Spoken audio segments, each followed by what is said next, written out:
যে গোলামী চুক্তি হয়েছে সব চুক্তি বাতিল করে বাংলাদেশের এখন গণতান্ত্রিক যে সরকার আছে সেই সরকারের মাধ্যমে একটি স্বাধীন চুক্তি হোক, যেই চুক্তিতে বাংলাদেশ এবং অন্য বহির্বিশ্বের সাথে সুসম্পর্ক তৈরি হয়। সবাইকে ধন্যবাদ। আসসালামু আলাইকুম। আমেরিকা হোক, ভারত হোক, পাকিস্তান হোক, চীন হোক, রাশিয়া হোক, কারণ বাংলাদেশ একটা স্বাধীন সার্বভৌমত্ব রাষ্ট্র। এই দেশে 30 লক্ষ মানুষের প্রাণের বিনিময়ে দেশ স্বাধীন হয়েছে, 2 লক্ষ মা বোনের ইজ্জতের বিনিময়ে যে দেশ স্বাধীন হয়েছে, সেই দেশের মানুষ কখনো কোনো গোলামী চুক্তিকে মেনে নিতে পারে না, কোনো দেশের দাসত্ব মেনে নিতে পারে না। সম্মানিত উপস্থিতি, এখন আপনাদের সামনে মূল্যবান বক্তব্য রাখবেন জনাব শামসুদ্দিন রাকিব, সহসভাপতি, বাংলাদেশ সমতা পার্টি।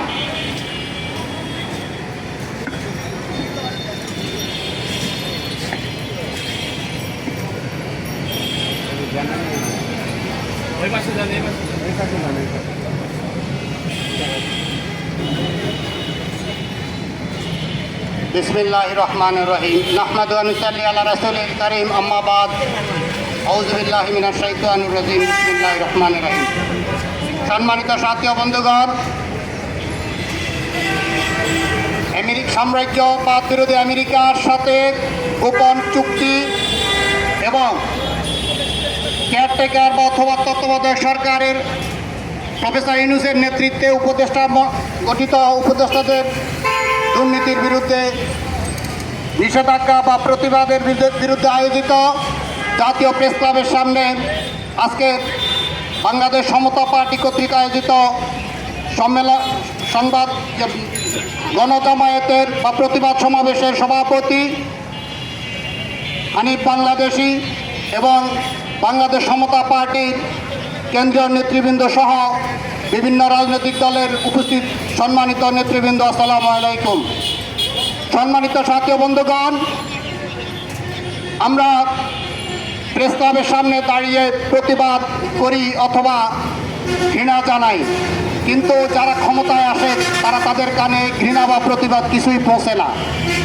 দীর্ঘ 54 বছর ধরে স্বাধীনতার সার্বভৌমত্বের নামে শুধু যে যারা তত্ত্বাবধায়ক সরকার বা ইউনূস সরকার ক্ষমতায় ছিল গোপন চুক্তি করেছে এমনটি নয়। 1971 সালে স্বাধীনতার পর যে সকল সরকার নতজানু সরকার ক্ষমতায় ছিল, এদেশের কৃষক, শ্রমিক, মেহনতি জনতার মাথাকে বিক্রি করে IMF, ওয়ার্ল্ড ব্যাংক সহ সাম্রাজ্যবাদী রাষ্ট্রের কাছে সবসময় গোপন চুক্তি করেছে। আমরা সেই চুক্তি, আওয়ামী লীগ সেই গোপন চুক্তি করে নাই। 1990 সালে আগে হুসাইন মোহাম্মদ এরশাদ যখন ক্ষমতায় ছিল সে বাংলাদেশ বিরোধী গোপন চুক্তি কি করে নাই?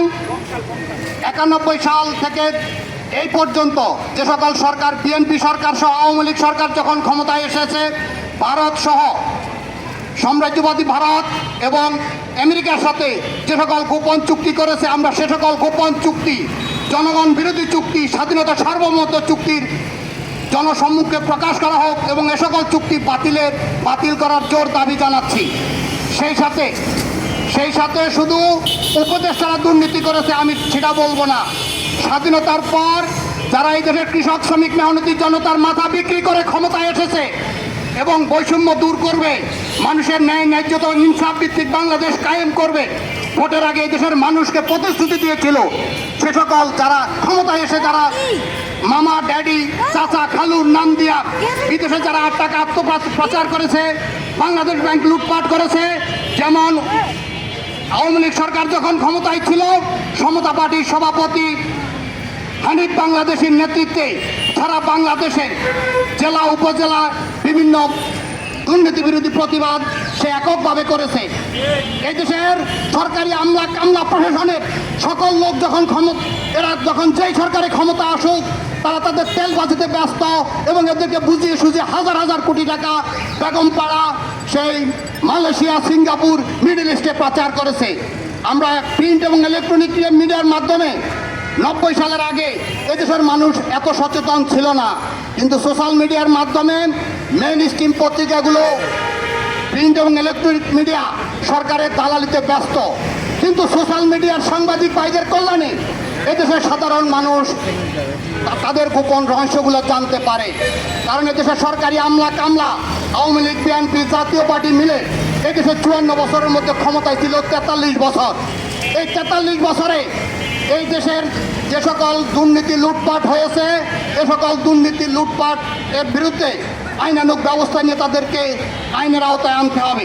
সেই সাথে সেটা তো অত্যন্ত দুঃখের সাথে আমরা লক্ষ্য করছি পার্শ্ববর্তী দেশ ভারতে আমরা এই যে দেখেন আমাদের সামনে প্রত্যেকটা পেট্রোল পাম্পের লাইনে প্রত্যেকটা পেট্রোল পাম্পে দিনের পর দিন পেট্রোল নেওয়ার জন্য আমাদের ভাইয়েরা আমরাও কষ্ট করতেছি, অথচ সরকারি আমলা কামলারা তারা এক একজন 2টা 3টা 4টা গাড়ি ব্যবহার করে এবং তেল লুটপাট করে। এবং অত্যন্ত দুঃখের বিষয় অকটেন এবং পেট্রোল আমাদের এখানে নিজস্ব প্রোডাক্ট। এটা আমরা বলি নাই, যারা ক্ষমতায় ছিল হাসিনা